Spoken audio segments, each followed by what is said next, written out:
Italy की university of Milano में fully funded scholarship के साथ आप लोग पीएचडी के लिए अप्लाई कर सकते हैं बगैर राइट्स के, बगैर किसी किस्म के एक्सेप्टेंस लेटर के। यूनिवर्सिटी ऑफ मिलानो ऑफर कर रही है तकरीबन 18 के करीब पीएचडी प्रोग्राम्स। स्कॉलरशिप में तकरीबन 16,350 यूरो पर ईयर इसका स्कॉलरशिप है, जो कि पाकिस्तानी रुपयों में तकरीबन 50 से 55 लाख रुपए पर ईयर बनते हैं। अगर आपका प्रोग्राम ऑफर हो रहा है तो आप लाजमी इस यूनिवर्सिटी में अप्लाई करें।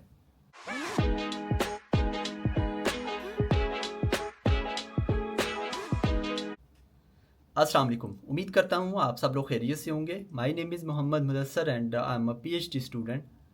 आज की इस वीडियो में मैं बात करने वाला हूँ इटली की एक यूनिवर्सिटी है जिसका नाम है university of Milano. University of Milano में आप लोग पीएचडी के लिए अप्लाई कर सकते हैं फुली फंडेड स्कॉलरशिप के साथ, बगैर आर्ट्स के और बगैर किसी किस्म के एक्सेप्टेंस लेटर के।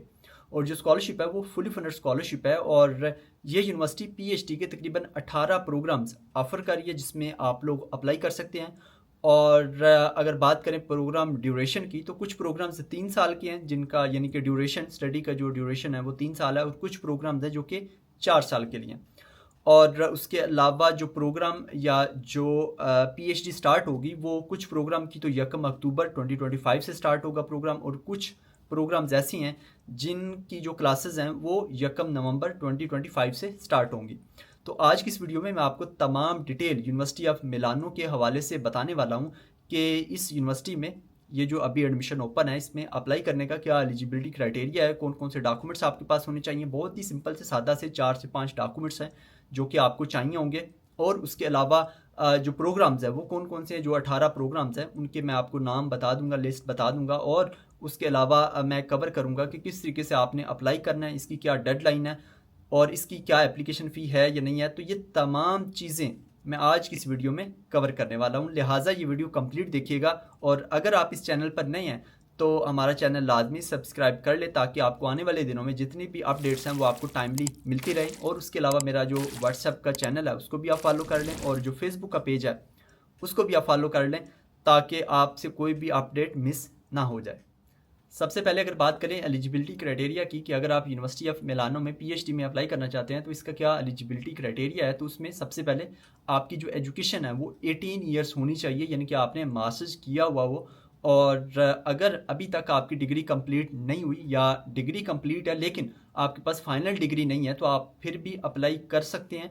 तो इसमें आपने करना ये है कि या तो आप होप सर्टिफिकेट बनवा सकते हैं यूनिवर्सिटी से कि मेरी डिग्री जो है वो इस टाइम तक कंप्लीट हो जाएगी, या फिर आप जो है वो अगर आपकी डिग्री कंप्लीट है लेकिन फाइनल डिग्री आपके पास नहीं है तो आप फिर प्रोविजनल आपके पास होना चाहिए, वो आप अटैच करके तो आप जो है वो अप्लाई कर सकते हैं।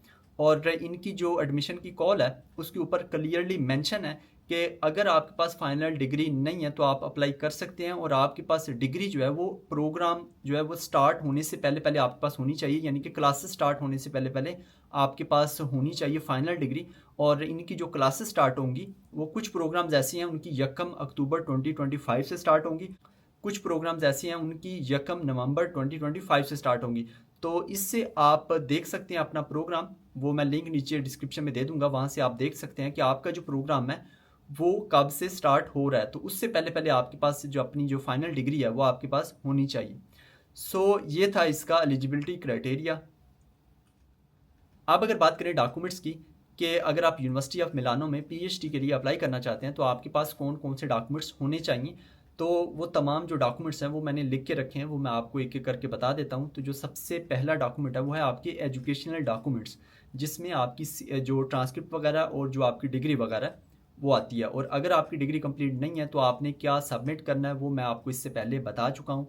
और दूसरे नंबर पर आपके पास एक अच्छी सी सीवी होनी चाहिए, और जो सीवी है वैसे तो आप कोई भी फॉर्मेट यूज़ कर सकते हैं लेकिन बेहतर है कि आप यूरो पास पर बनाएं, चूँकि इटली जो है वो यूरोपियन यूनियन के अंडर ही आता है, यानी कि यूरोप में आता है, तो इसलिए आप यूरो पास पर अपनी सीवी बना सकते हैं। और किस तरीके से आपने अपनी सीवी बनानी है उसके ऊपर, तो इस पर मैंने एक बहुत ही डिटेल के साथ वीडियो बनाई हुई है, आपको सीवी बना के दिखाई हुई है कि किस तरीके से आपने अपना अकाउंट क्रिएट करना है, फिर आपने अपनी इन्फॉर्मेशन पुट करनी है। तो वो वाली वीडियो भी आप देख सकते हैं, उसका लिंक मैं नीचे डिस्क्रिप्शन में दे दूंगा, वो आप लाजमी देख लीजिएगा अगर आप सीवी बनाना चाहते हैं तो।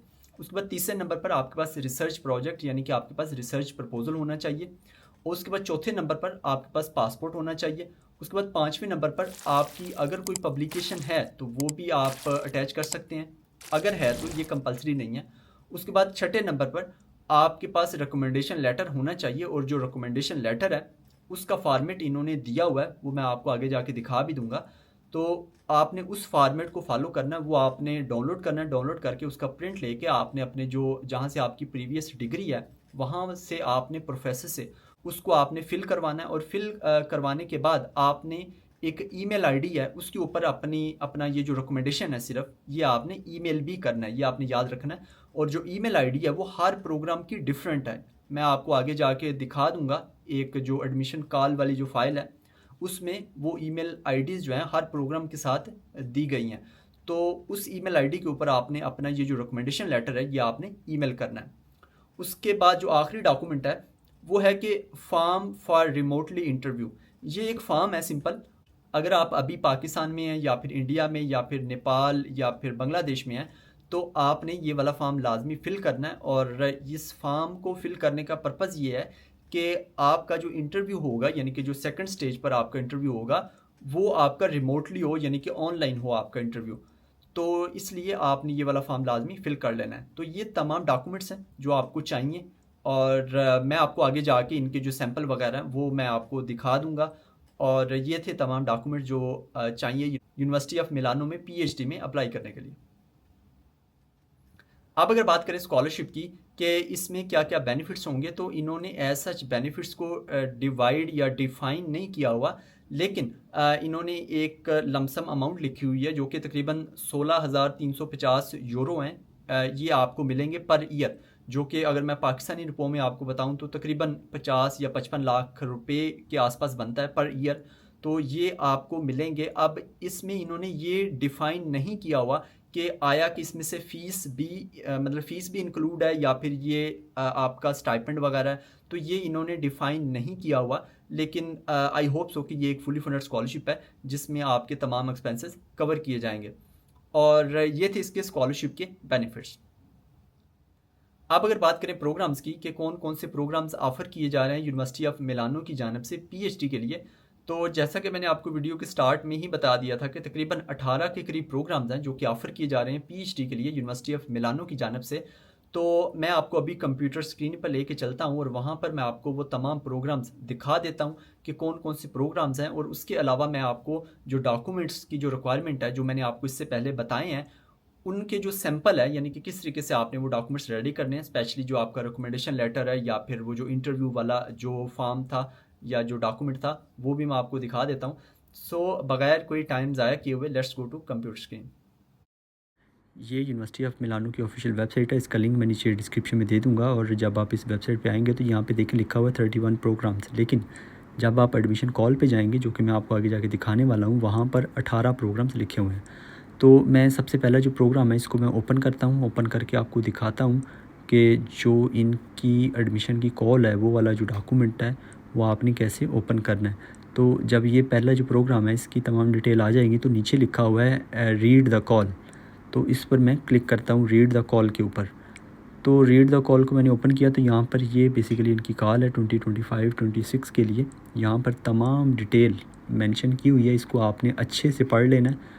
इसमें उन्होंने ए टू ज़ी हर चीज़ को कवर किया हुआ है, इसकी क्या रिक्वायरमेंट्स हैं एडमिशन की, कौन कौन से प्रोग्राम्स हैं, उसके अलावा आपने किस तरीके से अप्लाई करना है। यहाँ पे ये देखें एडमिशन रिक्वायरमेंट है, उसके बाद एप्लीकेशन फॉर एडमिशन यानी कि आपने कैसे अप्लाई करना है, 13 जून इसकी डेडलाइन है। और ये तमाम डॉक्यूमेंट्स हैं। और ये देखें जो डॉक्यूमेंट्स मैंने आपको ऑलरेडी बताए हैं यहाँ पे वही तमाम चीज़ें लिखी हुई हैं कि कौन कौन से डॉक्यूमेंट्स चाहिए। उसके बाद एप्लीकेंट्स विद डिसेबिलिटीज़, उसके बाद एडमिशन एग्ज़ाम और उस हवाले से चीज़ें बताई हुई हैं। और उसके बाद अगर नीचे आएँ तो admission to the doctoral programme, यानी कि जब अगर आपका एडमिशन हो जाएगा तो उसके बाद आपने कैसे इनरोलमेंट करनी है, उसके बाद का क्या प्रोसीजर होगा, ये तमाम चीज़ें यहाँ पर लिखी हुई हैं। और स्कॉलरशिप के हवाले से भी नीचे लिखा हुआ है। और स्कॉलरशिप का मैंने आपको बताया था इनका जो है वो 16,350 यूरो है पर ईयर, ये मैंने आपको ऑलरेडी बता दिया है। और उसके अलावा सिविल सर्वेंट, कुछ इस तरह से तमाम इन्फॉर्मेशन है, इसको आपने अच्छे से पढ़ लेना है। अब मैं आपको एक तो प्रोग्राम्स दिखाता हूँ और दूसरा मैं आपको इनके जो सैम्पल डॉक्यूमेंट्स हैं, स्पेशली जो आपका रिकमेंडेशन लेटर हो गया उसके साथ साथ जो बाकी इन्फॉर्मेशन है वो मैं आपको दिखा देता हूँ। यहाँ पे आप देखें ये प्रोग्राम की उन्होंने तमाम डिटेल बताई हुई है प्रोग्राम वाइज। यहाँ पे आप देखें ड्यूरेशन लिखा हुआ है, स्टार्टिंग डेट लिखी हुई है, प्लेसेस अवेलेबल यानी कि नंबर ऑफ़ स्कॉलरशिप्स कितने हैं वो 10 हैं। तो इसी तरह से हर प्रोग्राम की उन्होंने इस तरीके से तमाम इन्फॉर्मेशन लिखी हुई है। और यहाँ पे ये नीचे देखें डॉक्टरल प्रोग्राम कोऑर्डिनेटर की ईमेल आईडी भी दी हुई है। इसी ईमेल आईडी के ऊपर आपने अपना जो रेफरेंस लेटर है वो आपने ईमेल करना है। तो यहाँ से आपको तमाम जो डिटेल है वो आपको मिल जाएगी।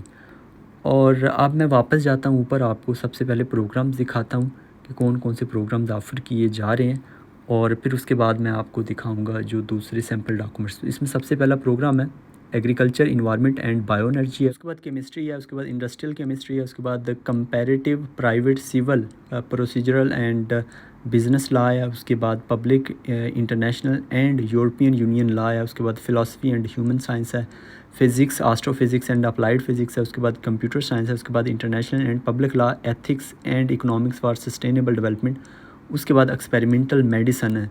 तो 10 तकरीबन प्रोग्राम्स ये वाले हैं। इसके बाद वाले प्रोग्राम्स भी मैं आपको दिखा देता हूँ। इसको मैं थोड़ा स्क्रॉल डाउन करता हूँ तो नीचे जो बाकी प्रोग्राम्स हैं पीएचडी के लिए जो कि ऑफ़र किए जा रहे हैं यूनिवर्सिटी ऑफ मिलानो की जानिब से, वो भी मैं आपको दिखा देता हूँ। तो नीचे आए तो वो जो प्रोग्राम है वो है इन्वायरमेंटल साइंस है, उसके बाद अर्थ साइंसेज है, उसके बाद लीगल स्टडीज़ है, उसके बाद मैथमेटिकल साइंसेज है, उसके बाद फूड सिस्टम्स है, पब्लिक हेल्थ साइंसेज है, उसके बाद linguistic, literary and intercultural studies in Europe and extra European perspectives, उसके बाद हिस्टोरिकल स्टडीज़ है।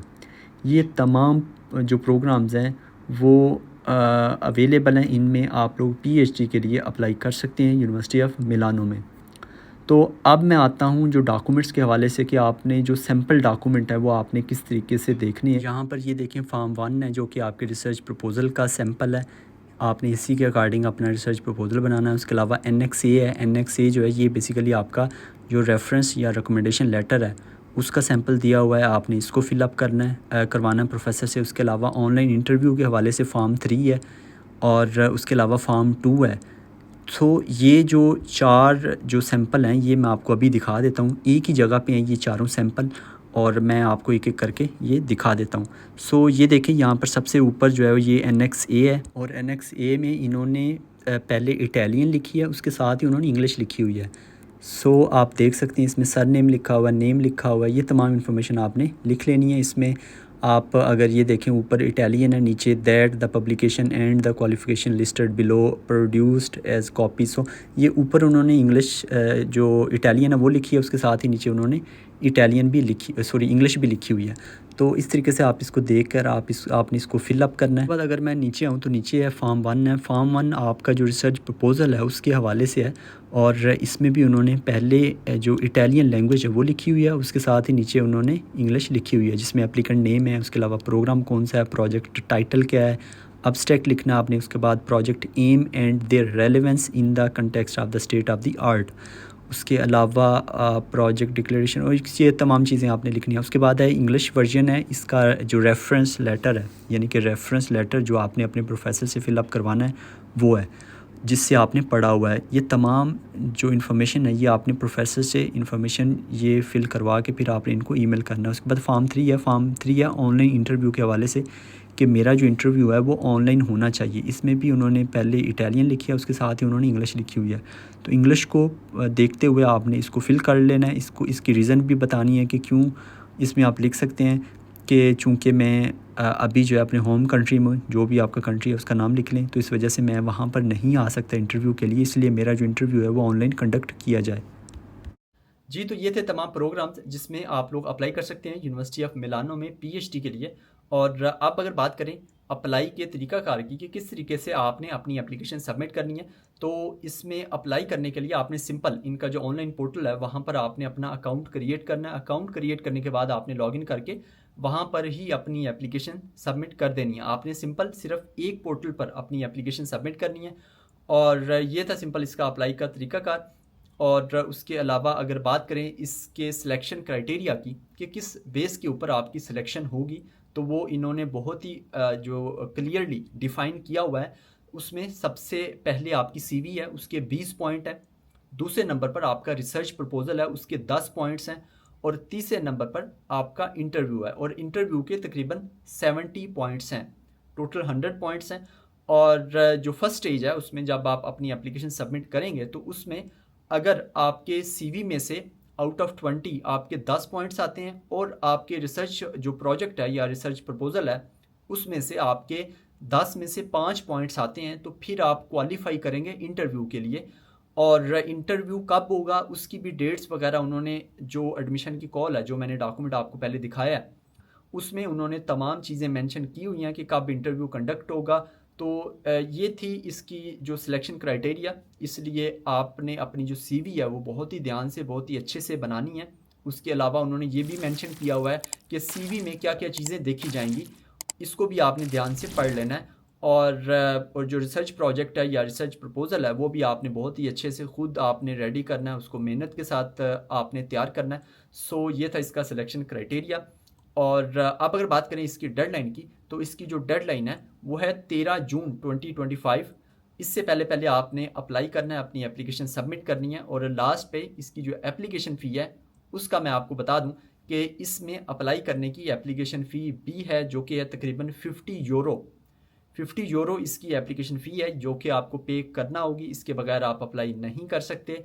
और ये थी तमाम डिटेल यूनिवर्सिटी ऑफ मिलानो के हवाले से। और अगर आपका प्रोग्राम ऑफ़र हो रहा है और आप जो फ़ीस है वो अफोर्ड कर सकते हैं तो आप लोग लाजमी इसमें अप्लाई करें। बहुत ही अच्छी यूनिवर्सिटी है, बहुत अच्छे बेनिफिट्स हैं। और ये थी आज की वीडियो। उम्मीद है कि आपको ये वीडियो पसंद आई होगी और आपके लिए काफ़ी हेल्पफुल होगी। और अगर आपको ये वीडियो अच्छी लगी तो इस वीडियो को लाइक भी कीजिएगा, कमेंट भी कीजिएगा और अपने दोस्तों के साथ भी लाजमी शेयर कीजिएगा। और इस चैनल को सब्सक्राइब करना ना भूलिएगा ताकि आपको आने वाले दिनों में जितनी भी अपडेट्स हैं वो आपको टाइमली मिलती रहें। और दुआओं में लाजमी याद रखिएगा और अपना बहुत सारा ख्याल रखिएगा। अल्लाह निगहबान।